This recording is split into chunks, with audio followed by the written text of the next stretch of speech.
사물교육청 1번 문제를 가지고서 백지복습풀이를 어떻게 하는지를 확인해 보도록 하겠습니다. 킬러 문제를 풀려면은 백지복습이 되어야 된다라는 말씀을 제가 계속 드렸고요. 첫 번째, 그리고 두 번째, 백지복습이 되려면 노트장이 있어야 된다. 그래서 탐구 노트 작성하지 않으시는 분들은 망하는 생명, 성공하는 생명 공부법 확인하시면서 좀 노트를 필기에 대한 필요성을 깨달으셔야 돼요. 자, 그러면 이제 여러분 잘 보세요. 백지복습 어쨌든 간에 여러분이 뭔가 공부를 했단 말이야, 그렇지? 자, 그럼 이제 그게 어디에 쓴다고? 여러분 머릿속에 쓴다고. 시험지 풀이 할 때 보면은 시험지 해설이 막 빽빽하게 적혀져 있습니다. 온갖 이제 형형색색으로 예쁘장하게. 그러면 망합니다. 다시. 그러면 여러분 생명은, 여러분 입시가 망할 가능성이 높아요. 시험지에 필기되면 안 되고, 어디 필기되었을 때, 네 머릿속에. 그렇지 않습니까? 자, 1번 문제 가지고 한번 확인해 볼게요. 자, 일단 문제를 보면은 이 문제가 무슨 문제인지 아셔야 됩니다. 그래서 저 같은 경우는 문제를 보면, 이제, 백지복습 찍을 때, 연습을 할 때, 문제 풀이 할 때, 각각의 문제 옆에다가 교재 목차를 한번 적어봐 라고 얘기를 합니다. 주제 번호를 적어봐 라고 얘기를 합니다. 저 같은 경우 이제 1번 문제가 1-1 주제입니다. 1-1 주제입니다. 윤리학 구분 주제입니다. 자, 그럼 이제 여러분 머릿속에 백지복습을 한번 해봅시다. 윤리학 구분이 있고요. 그렇죠? 자, 이 필기는 제 개념 강의 1강입니다. 개념 강의 1강이 완전 오픈됐을까나 한번 그거 가지고서 필기 한번 확인해 보세요. 그러면 윤리학 구분이 이런 식으로 되어진다. 맞니? 그리고 이제 이것들은 외워야 된다. 메타 윤리학이 있고, 기술 윤리학이 있고, 규범 윤리학이 있다. 첫 번째. 그리고 규범은 이론하고 실천이 있다. 자, 그 다음에 두 번째.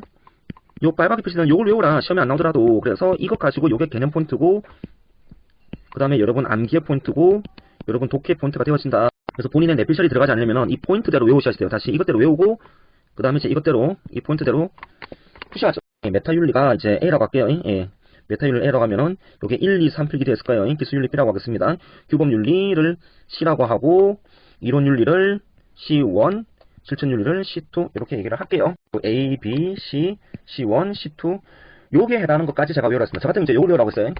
나머지는 이제 머리 굴림 할 수 있다고 하면서, 그럼 이제 여기 외운 것들이 제시문하고 선지에 어디에 있는지 확인해 보세요. 그러면은 예를 들어서 두 번째 줄에 문제, 실천, 해결, 요게 머릿속에 있을 거예요. 그러면 요게 어디냐고 하면은 그게 C2에 있습니다. 다시 요 동그란 게 C2에 있어요. 아, 실천윤리구나. 네 번째 줄에 언어의 의미 네모라고 할게요. 논리, 도덕 판단의 논리 내용이 있습니다. 요 네모들이 어디냐고 하면은 A에 있어요.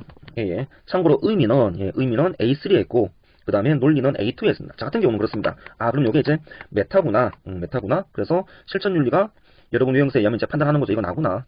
그 다음에 어떤 이들, 요게 너구나. 그래서 문제 유형이죠. 이런 문제 유형을 제가 또 일강에서 그대로 다뤘습니다. 나는 너가 나를 무시한다고 생각해. 강조한다고 생각해. 나는 너가 너를 강조 중시한다고 생각해. 그럼 이제 나와 너가 아닌, 그래서 나 실천을 규범으로 크게 보자면, 나와 너가 아닌 기술은 일단 선지해서 버리시면 돼요. B를 외웠지 않습니까? 기술을. 그럼 거기 어딨냐면 선지 4번. 요 도덕 향상이라고 하는 게 요게 여러분이 외운 B에 있어요. 아, 4번 아니구나. 요 파란 거, 예, 메타윤리에 해당하는 게 보시면은 선지 2번에 추론, 논리, 요게 메타윤리에 필기되어 있을 거고요. 그 다음에 선지 3번입니다. 예, 선지 3번에 도덕 판단을 위한 법칙, 원리, 원칙, 그게 C1에 필기가 되어져 있을 겁니다. 그리고 제가 보편적이라고 하는 건 머리 굴림 가능하다. 그래서 그것도 마찬가지 C1에 필기는 되어져 있는데 반드시 암기하는 거 이거 머리 굴림 연습해봐라. 그러면 보편적인 단어는 충분히 여러분들이 외운 것 가지고 머리 굴림을 할 수 있다라는 말씀까지 드렸습니다. 이걸 머리 굴림하면 이게 보편적이라는 단어가 나오는 거라. 강의 한번 확인해보세요. 그 다음에 선지 4번이죠. 예, 선지 4번에 문제 해결을 위한 뭐 지침, 그 다음에 구체적, 요 단어가 C2에 들어가 있습니다. 예, 마찬가지 구체적, 요것도 외우고 있더라. 바나나들이. 실천윤리가 구체성을 추구하고 이론윤리가 보편성을 추구한다. 이걸 외우고 있으면 안 된다. 그런 게 진짜 바나나 기질이다 라는 말씀 드렸고요. 그래서 외우지 않고 해결하는 방법은 제가 강의에서 해드렸습니다. 자, 그래서 요거 가지고 하시면 돼요. 그래서 강구한다 앞에는 나는 네가 나를 강구한다 가 나오면 되고, 강조한다 앞에는 나는 네가 너를 강조한다 라고 생각해. 그렇게 이제 나와주면 됩니다. 자, 그러면 이제 적어도 제가 필기한 것을 여러분이 그대로 외웠습니다. 예, 그래서 백지복습 충시가 되었으면은 2번, 3번, 4번, 5번 가지고 해결은 되어지는데 문제가 있습니다. 1번! 1번을 보면서 아씨, 이러면 아씨가 제가 하는 아씨가 아니고, 예, 1번을 보면서 아씨! 일단 강사들을 그 괜히 툭보잡 들어가지고, 예, 유유 읽었으면 안 된다고. 자, 그게 아니야. 자, 1번인데 요거 자료교재다. 자료교재 보면은 7쪽에 다시 1번이 자료교재 7쪽에 나와져 있는데 제가 일부러 이거를 필기를 안 해드려요. 자, 지금 여러분들은요, 자료교재 7쪽에 나와져 있는 7쪽입니다. 예, 7쪽에 나와져 있는 메타윤리학과 관련되는 내용을 보고 계신데요. 그러니까 여기 보면은 의미론적이야, 논리론적이야, 인식론적 하면서 내용이 나와져 있죠. 그러니까 옛날에 이제 이배 자료 이제 뺏기는 선제예요. 예, 뺏기는 선제인데, 자, 중요한 건 그게 중요한 게 아니라 자료교재에 나오는 내용들이 중급 이상입니다. 최소한 이제 중급 이상의 자료들이 총 망라되어 있으니까는 뭐 수강생이든 비수강생이든 구할 수 있으니까요. 공지사항 보고 확인해 보시고요. 그 다음에 이제 수강생들은 자료교재에 나와 있는 내용들 무시하지 마시고 좀 꼼꼼하게 살펴보시기를 바랍니다. 내용상 보자면은 요 3번에서 이제 의미론적 분석, 2번에서 논리론적 분석이 나오고 1번 있지 A1, 예, A1에서 보면은 A1이 학문 지식의 선입 가능성이잖아, 그렇지? 그래서 A1이 뭐냐면 우리가 지식을 어떻게 인식하느냐 하는 인식론적인 분석이 나오는데 그건 모른다고 해서 틀리는 문제는 안 나올 것 같다고. 그건 물론 내 판단이긴 해. 그래서 요 1번 같은 경우는 이제 여러분이 자료교재를 보면서 한번 눈팅해 보는 게 필요하겠지요. 그렇죠? 예. 그리고 뭐 모르시더라도 큰 문제 될 것은 없을 것 같기는 하고요. 기본적으로 그렇습니다. 왜? 선질본 몰라도 나머지 가지고 답이 나올 수 있게끔 짜줄 거라고. 요게 각각의 문제마다 되는데 물론 이제 이 문제는 지식형이야, 그렇지.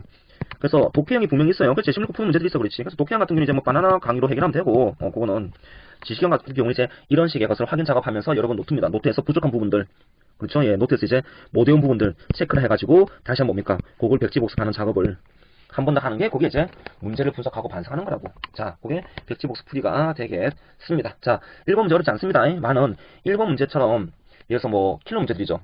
분배정이라든지 뭐 교정정이라든지 이런 것들도 이제 그런 시민불로증이라든지 이런 것들도 이제 그런 식으로 되어야 한다라는 말씀을 드립니다. 자, 지금까지 졸라였습니다.